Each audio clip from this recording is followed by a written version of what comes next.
Coming up in this edition of Sports Links Be a Fan, we'll get to know the Wizard of Worthen. Learn more about Pierre Snead's basketball journey to Ball State and forward Zach Fields' uncommon hobby off the court. All that and more coming up next on Sports Link.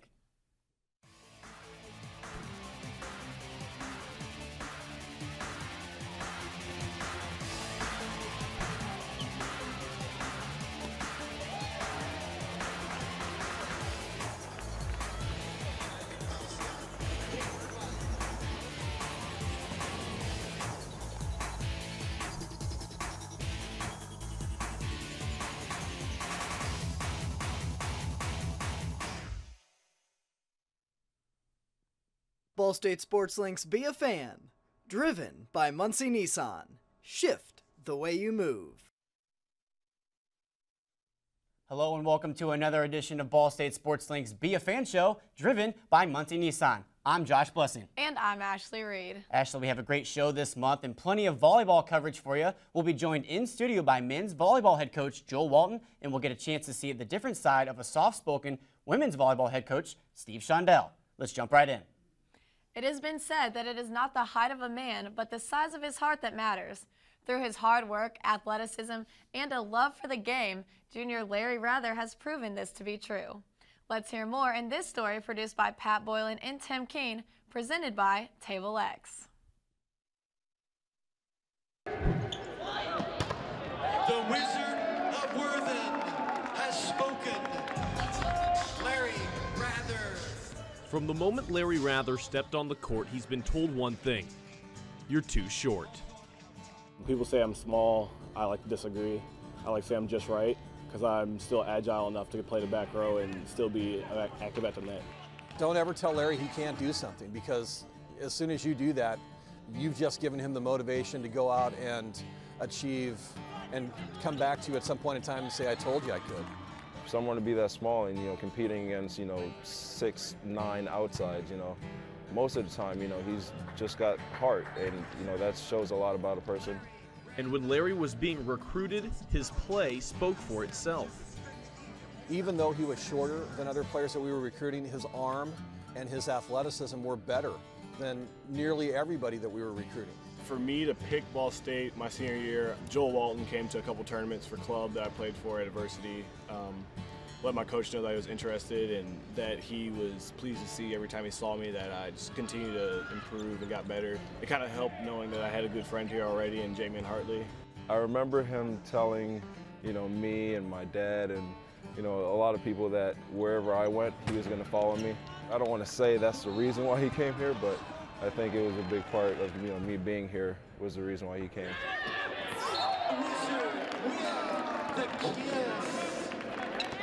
With me and Jamie, it's pretty much brotherly love. We just care about each other that much. We've known each other since, I'd say, when I was in 6th grade, he was 7. Now we're playing together, and now we're, seeing each other all the time. I know what pushes his buttons, and he definitely knows what pushes my buttons. So to know each other now, to this point, it's just phenomenal, because it's like having another family member right here with me, even though I'm so far from home. What Rather lacks in height, he makes up for in heart, which not only drives himself, but drives the team as well. You don't see many guys on my team chest bumping or getting right up in somebody else's face after they do something good, and that's really the dynamic that Jamie and Larry have. They love to get each other just absolutely fired up emotionally, and when they're playing well, they fuel each other's fire and keep each other going. Larry not, yelling and running around and beating his chest is just like, something's wrong that day or something. For me, it's all natural emotion and reactions. I don't know what's going to happen sometimes, and it just happens. So it's all just pure natural. He's just driven to do well in the sport that he loves. He's been playing it ever since he probably came out the womb. So, he's definitely got a lot of heart. Just having us on the court together is just dynamite waiting to go off. For Ball State Sports Link, I'm Pat Boylan. All right, I'm joined by men's volleyball head coach Joel Walton. Coach, thanks for joining me. Now you're in your 14th season here at Ball State. You guys are 10-5 overall. You're on a 3-match win streak. How do you feel you guys are playing at this point in the season?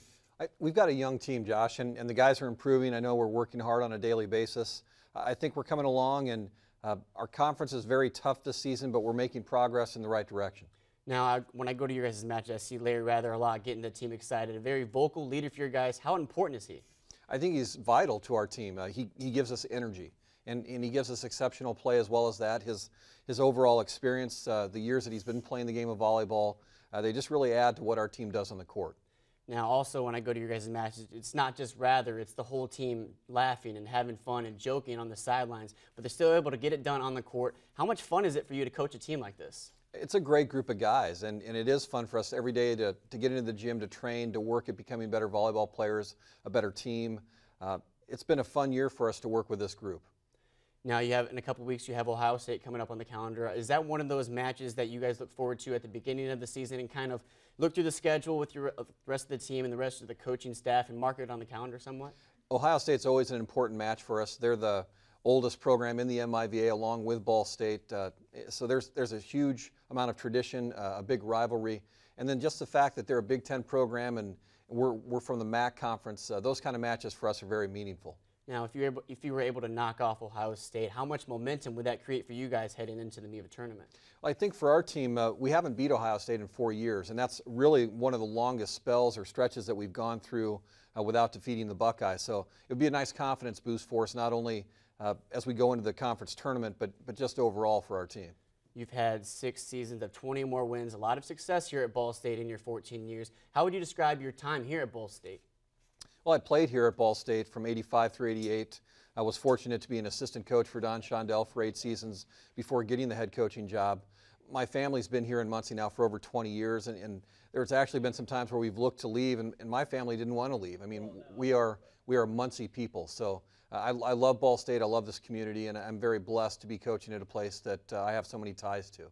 Now, what are your expectations here in a couple weeks for the MIVA tournament as far as your team? Well, the MIVA tournament is a wide open race this year, and we've just got to get our guys in a position where we're playing good volleyball, where they're confident in themselves, confident in each other. We've got to step on the court and just let it go. All right, Coach, it's all the time we have. Thank you for joining me. I appreciate it. We got Thank Joe you, Josh. Walton, men's volleyball head coach. Ashley, over to you.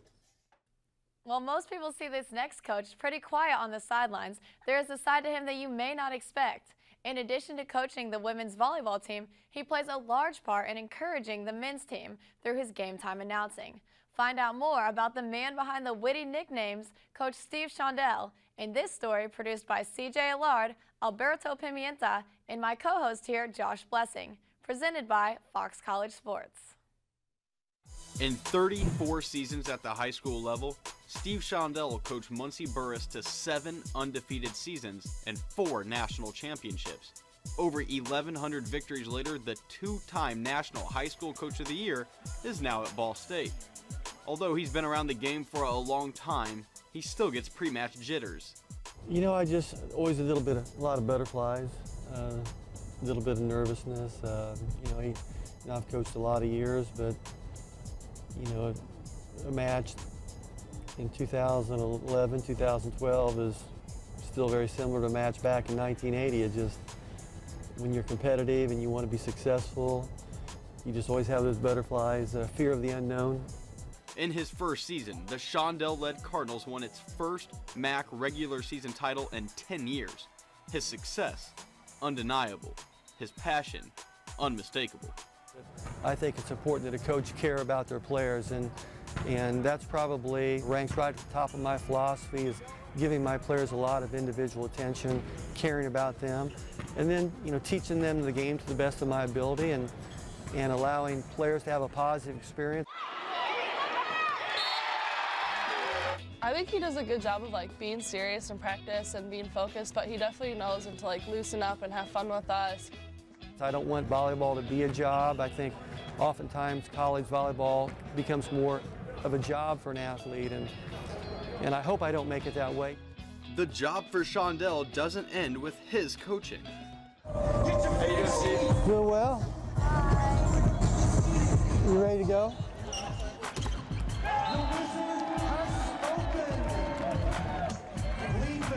Larry Rather. The heart attack. Cooling the block. Like a kitchen appliance. Chasing the cheese. Matt Lesky.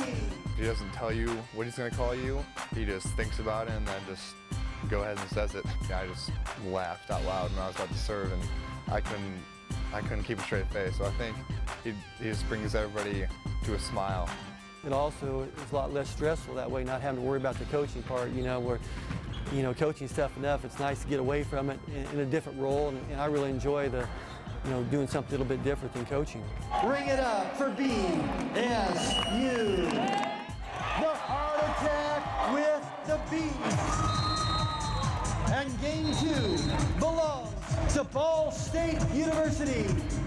I enjoy coming up with things that I think are funny. I don't know if the crowd thinks they are, but just the things that I say to try to entertain the crowd. I hope that they enjoy listening, and I like seeing them get into the match because, I think athletics is all about, trying to provide a positive, fun experience for the fan.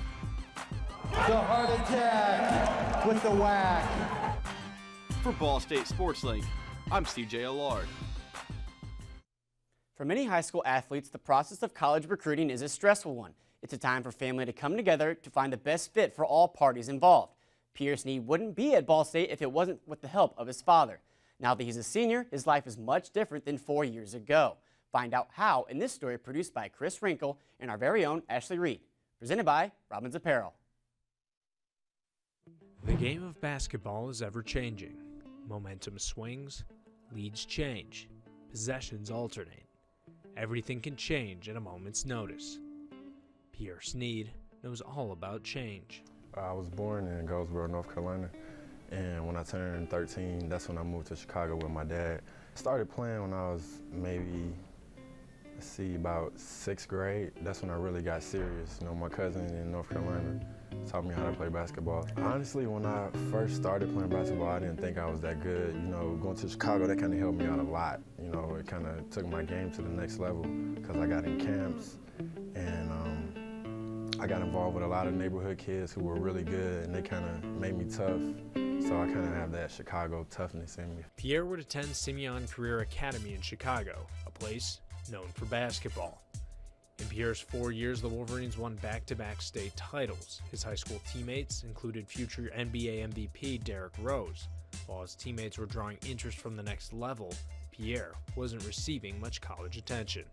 When I was in high school, my dad kind of, made videos of me working out. It was more so to show any potential schools that were interested in him certain things that he could do.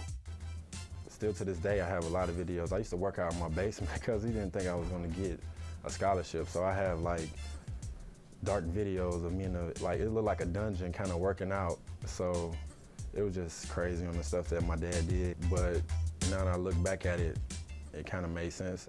It was always my goal for him to go to a good school, a good college. Came to Ball State and everything just clicked, and Anthony Newell, he graduated a year after I came in, and he kind of showed me around campus. Seeing Pierre, watching him play and evaluating him, thought he had tremendous potential, that he continued to grow as a student athlete, both on and off the floor, loved his work ethic, and thought that he could really be a promising player for our program. Once we visited the campus, I was sold. They sat me down in the office at the end of the recruitment, and my dad was like, well, before we go in here, I want you to know that education is first. So Coach Taylor offered me a scholarship. I was very ecstatic. It was a culmination of so much hard work. Potentially he would be the first person or male in my family to graduate from college. My dad started crying. I never seen my dad cry like that. So right then and there, I knew that Ball State was going to be the right place for me. An easy decision on National Signing Day, Pierre made it official. Ball State University. All of the hard work had finally paid off. But adjusting from big city Chicago to small town Muncie wasn't easy. When I first came to Ball State, I was really, really antisocial. We would go to the atrium, all my teammates, and I would sit at a different table. It was different because so many people were friendly. I'm from Chicago. So it was a big transition. When people was like, oh yeah, I'll hold the door for you, I'll help you out. I'm like, okay. When we came in, he was real quiet at the beginning. Then once you started getting to know him, he definitely opened up. I mean, everybody was just trying to find their place and fit in for a while. Then after a while, you know, everybody fit in. So Malik he kind of helped me out. He was like, man, you know, it's not Chicago, man. You ain't got to be like that. You know, we are teammates. We're going to be teammates for 4 years, 3 years or whatever. When he first got here, he was a little bit quiet, a little bit more to himself. I think now he's embraced more of the team concept and being around the guys. Those are the people that I'm closest to in Muncie, period. You know, being around these guys for the last 4 years, Zach, Randy, and Jared, those are like my brothers. After my first year of college, you know, I stayed positive about everything. I didn't think I was going to play anymore because, you know, I wasn't strong enough and my jump shot wasn't falling, but next thing you know, I started. And I started a lot of games my freshman year, a lot of games my sophomore year, some my junior year. That first year kind of taught me a lot. It taught me that you shouldn't just sit in the house and, you know, kind of blow people off because they get you nowhere. It kind of like changed me as a person. From the city of Chicago to the floor of Worthen Arena, Pierre Sneed has transformed from a high school player uncertain about the future to a college senior still playing the game that has helped define who he is. Pierre Sneed hasn't changed basketball. Basketball has changed him. For Ball State Sports Link, I'm Chris Rankel. All right, Ashley, since we had so much fun last month, we're going to do another top 5 plays here at Ball State. Let's check out number 5, and we're going to start with some men's basketball hosting Miami. First off, we'll see Randy Davis with the steal. He would finish with 3 steals on the night, dishes it out to Tyree Robinson in transition. Robinson with the lay-in with his left hand. Robinson would finish with a team-high 14 points on the night. Ball State will lose, however, 59-53. Number 4, here we have a SportsLink broadcast, Western Michigan here at Ball State. Brandy Woody drives the lane, gets contact there, lays it up, and one. This pulls the Cardinals within 5 points of Western Michigan. And at number 3, I tell you what, we are all over the place here at SportsLink, another SportsLink broadcast in Worthen Arena. This time, men's basketball hosting Bowling Green. Take another look. Adeoye dishes it over to Tyree Robinson with the quick left hand to Chris Bond on the baseline, showing off the athletic ability on the baseline. Number 2, here's a freshman making her presence known. There's Brittany Carter with the three-pointer. Here you can see her three-point range, couple feet there behind the line. And at number 1, who other than 6'9" forward Jared Jones on Bracket Buster Weekend. Ball State hosting Southern Illinois. Jones in traffic, going up high above the rim, two-handed slam. Jones would finish with 10 points, 8 boards. Ball State gets a much-needed 71-62 victory at home. Jasmine Hitchens has 2 loves, her family and basketball. While she gets to play the game every day, getting to spend time with her family is a lot less common. Here's more on the Hitchens family bond, produced by Kevin Thurman, Brad Daly, and Joe Busher.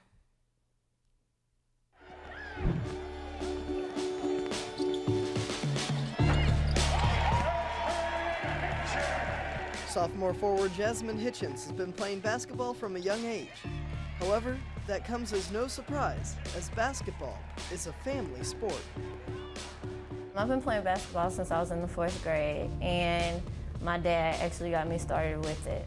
Grade school through high school, my parents basically coached me. My mom actually coached my younger sister's team, and my dad coached one of the high school teams, so they have some background in coaching, so they usually know what they're talking about. My mom and my dad are nothing but supportive. My mama has definitely made me remember that I can be my worst enemy and I can always be my best support. So I know that times when I get down on myself, the words that she's spoken to me always come to my head. And my dad has really just helped me with the fundamental side, because I remember in 4th grade, I didn't know what dribbling was. It was terrible. And now seeing me at a D1 level, a lot of it has to do with what he's done.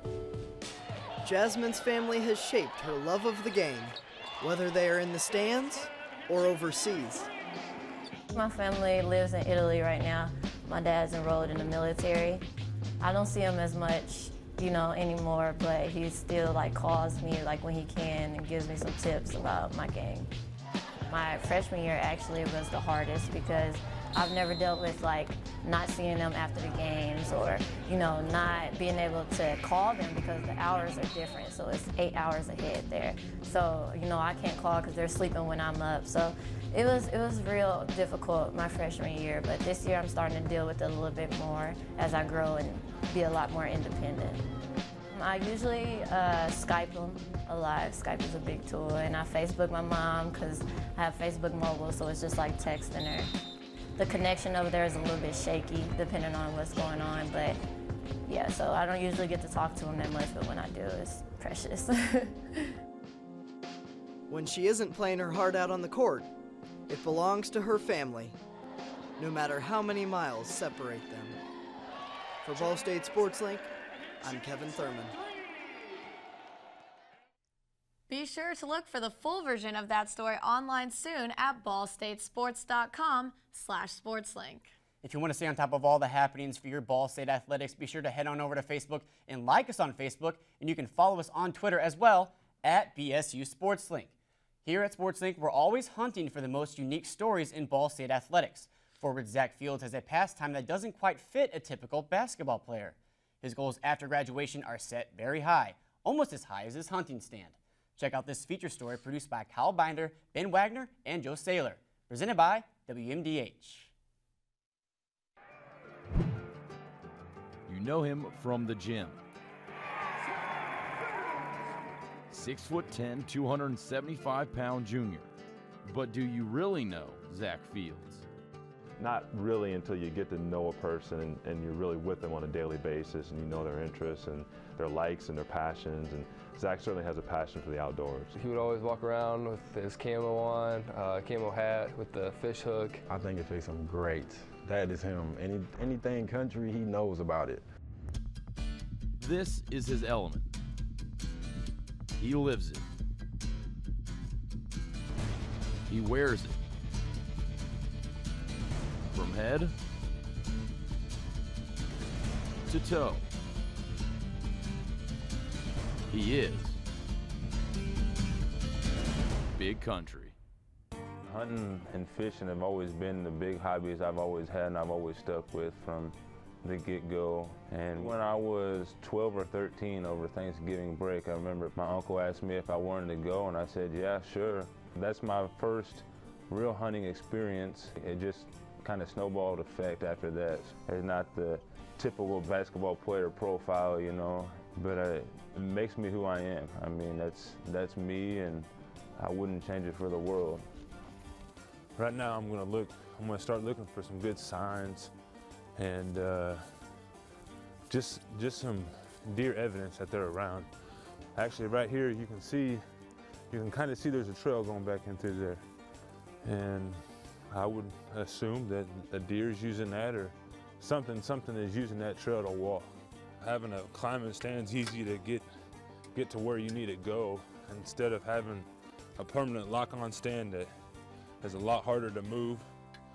There's just a lot bigger of an advantage when you're hunting out of an elevated stand than you do when you hunt on the ground.